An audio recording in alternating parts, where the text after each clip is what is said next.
Ah, wọ́n ní lóní làbájì gan lóní rẹ̀gẹ̀dẹ̀ fín àgbáríbidá tuntun kí o tò. Wọ́n ní àìsọ fún ọmọdé kó má lọ dẹ́tẹ̀ ẹjọ́ lọ dẹ́tẹ̀ tó bá ti lè dáná gbógbé.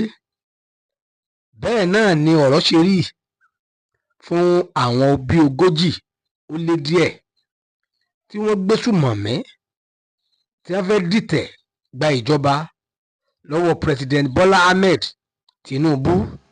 Tẹ́ ẹ bá gbàgbé, tẹ́ ẹ bá rántí, tẹ́ ẹ bá gbàgbé, a pe ọ̀rọ̀ náà lówè ní oṣù kẹwàá ọdún tó rí kọjá, October 2025, wípé ó dàbí ẹni pé prank ni o, pé kò sí ní tó jọ. A ti wá rí dájú báyìí wípé wọ́n gbìyànjú ẹ̀, Ọlọ́run ni ò fún wọn ṣe. Ẹ wá mọ̀ tó jẹ́ ìdùnnú jù lónìí, etí Nàìjíríà ní èsì òfẹ́ sábà ṣe rí àṣe. Orúkọ gbogbo àwọn èèyàn yìí, ibi tó ń kálukú wọn ti ń ṣiṣẹ́, àwọn tó jólógun nínú wọn, ipò tí wọ́n wà àti ibi tí wọ́n dì mú tí wọ́n ti ń ṣiṣẹ́ wọn, tọ́fíìsì ń kálukú wọn wà. Ìwé ìròyìn Àkókò á mú ẹnu bà ibẹ̀, á dá orúkọ wọn pẹ̀lú ibi tí wọ́n ti ń ṣiṣẹ́. Àṣé lóòótọ́ inú wọn ní ẹni tó bá ń ṣe nkọ̀kọ̀ yóò mọ kíyèsí ẹ̀kùlé, ẹni tó bá ń gbélé díngí kó má ti jùkò lára ta o. Bẹ́ẹ̀ gẹ́lẹ́ ni ọ̀rọ̀ náà ẹni tó jẹ́ defense minister General Christopher Musa, nígbà tó kọ́kọ́ fẹ́ bẹ̀rẹ̀ ọ̀rọ̀, ó ní ẹ fọkàn balẹ̀ o, ìjọba Nàìjíríà yóò ṣe àmójútó tó péye fún ẹbí, ọmọ, ìyàwó, gbogbo àwọn tí wọ́n wà nínú ikọ̀ ìdìtẹ̀gbàjọba náà, léyìí tí Ọlọ́run jẹ́ wọn rí ṣe. Ṣé ẹ ti mọ̀ túmọ̀ ọ̀rọ̀ yìí? Ìtumọ̀ ẹ̀ ni wípé ìdájọ́ kan ti wà ńlẹ̀ tẹ́lẹ̀ tí gbogbo ológun pátá àti ọmọ orílẹ̀-èdè kọ̀ọ̀kan gbọ́dọ̀ mọ̀. Kí ni ìdájọ́ náà? Ẹnikẹ́ni tó bá gbìyànjú láti dìtẹ̀gbàjọba tí ò wá ṣeé ṣe, tí ò bọ́ sí fún ọ̀ranyàn, òun náà ti mọ̀ wípé tí wọ́n bá mú wọn o, ikú lòpin èrè rẹ̀, ikú àlèmótù. Bẹ́ẹ̀ torí pé nínú táwọn náà gbé dání nípa àwọn táwọn náà fẹ́ pa, àkọ́kọ́ ẹni tí wọ́n ń gbìyànjú láti pa òun ni President Bola Ahmed Tinubu, igbákejì rẹ̀ Vice President Kashim Shettima, olórí ilé-ìgbìmọ̀ asòfin àgbà Godwin Akpabio, olórí ilé-ìgbìmọ̀ asòfin kékeré Tajudeen Abbas. Gbogbo àwọn yìí ni wọ́n ti target páwọn pa tó dórí Chief of Army Staff. Kódà ẹni tó jẹ́ Christopher Musa gan, ìgbìyànjú wọn ni pé at gunpoint tó bá resist arrest kí wọ́n pa ni. Ẹ wá jẹ́ àwò gbogbo àwọn tó wá fẹ́ ṣe léyìí tí wọ́n bá mú wọn, ṣé kí wọ́n wá dá wọn náà sí ni. Bákan náà ò ní pé ní inú ètò tó ti wà ńlẹ̀ ní Mutini Court tí wọ́n máa ń gbé àwọn ológun lọ, ìdájọ́ tó clear jù tí ò sí ẹja ń bá kàn nú, ò ní pé tí wọ́n bá gba ẹnìkan mú ó wà nínú àwọn tí ó fẹ́ dìtẹ̀gbàjọba, wọ́n ti mọ̀ pé ìdájọ́ ikú ni, àlèmótù.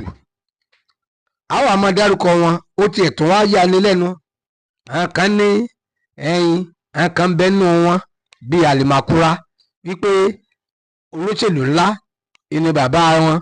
Bákan náà wọ́n lẹ́nu gan. Òfin ṣàgbẹ̀ ẹni tó ṣe é, ẹnikẹ́ni tó bá lọ́wọ́ nú ẹ̀, ìdájọ́ ikú ni, tí ò sí àní-àní, tí ò sí lọ kábọ̀ nú. Ètò tó wá dé pàrọ̀mbárì, wọ́n ti parí gbogbo ìwádìí. Ìgbà tí wọ́n parí gbogbo ìwádìí, òun náà òun ni wọ́n fi orúkọ wọn síta lórúkọ tá a fẹ́ máa kà. Wọ́n dẹ̀ ti fi èsì ìwádìí wọn ṣọwọ́ sí President Bola Ahmed Tinubu. Kódà gbogbo àwọn tó sá kúrò lórílẹ̀‐èdè Nàìjíríà, ẹnìkan ń bẹ́nu wọn, ó lọ sí North America, wọ́n ti trace wọn débẹ̀ káàkiri bẹ́ẹ̀, nítorí pé kíni wọ́n ń ṣiṣẹ́ pẹ̀lú Interpol, that is International Police. lẹ́yìn ìgbà tí wọ́n ti wá ṣe eléyìí, ṣùgbọ́n nǹkan ẹyọ kan tí wọn ò fún wa láǹfààní òun ni wọn ò fún wa láǹfààní ká rí fọ́tò wọn. Fọ́tò wọn nìkan ṣoṣo à ń sì ń ṣiṣẹ́ lórí ẹ̀. ẹ sì fọkàn balẹ̀, láìpẹ́ láì jìnnà tí fọ́tò wọn bá ti ń jáde nínú ìwé ìròyìn àkókò, á na fọ́tò wọn sí gbogbo ayé. ṣùgbọ́n lónìí á dá orúkọ wọn, tá a bá wá dárúkọ wọn tán nínú páàtì tá à ń ṣe lọ yìí, part 2 rẹ̀ gbogbo orúkọ wọn pátápátá la máa dá, ipò tó ń kálukú wọn wà a máa dá. torí ìdí eléyìí a fẹ́ kí fọ́nrán ìkógùn lágùn jù, torí díẹ̀ a ní dá orúkọ wọn tán nínú bíi, ṣùgbọ́n nínú apá kejì fọ́nrán yìí pẹ̀lú ògo Ọlọ́run á dárúkọ wọn tán. ètò wa ṣe ní láàánú, wọ́n ní àwọn kan wọ́n fẹ́ protest fún kẹ́ni tí wọ́n bá kó gbogbo wọn, ìdájọ́ ajẹ́pọ̀n gangan ìní rán wọn ń ṣẹ́ tí wọ́n sọ pé wọ́n fẹ́ protest fún wọn. bó ṣe rí nìyẹn. láwọ̀kọ́ nínú ìwé ọwọ́ nínú àtẹ̀jáde tó tẹ̀ wá lọ́wọ́, òun ni Captain G. Binuga, òun ló wà ní Brigadier 1 NMT, so ibi táwọn wà nìyẹn.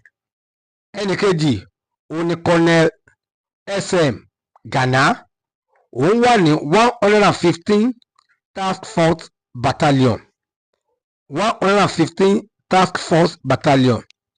ẹnì kẹta òun ni Colonel AA Ayatu, òun wà ní 130 Battalion, Main Ogoja, Cross River State. ẹnì kẹrin Colonel P. Dangnab, 134 Special Force Battalion,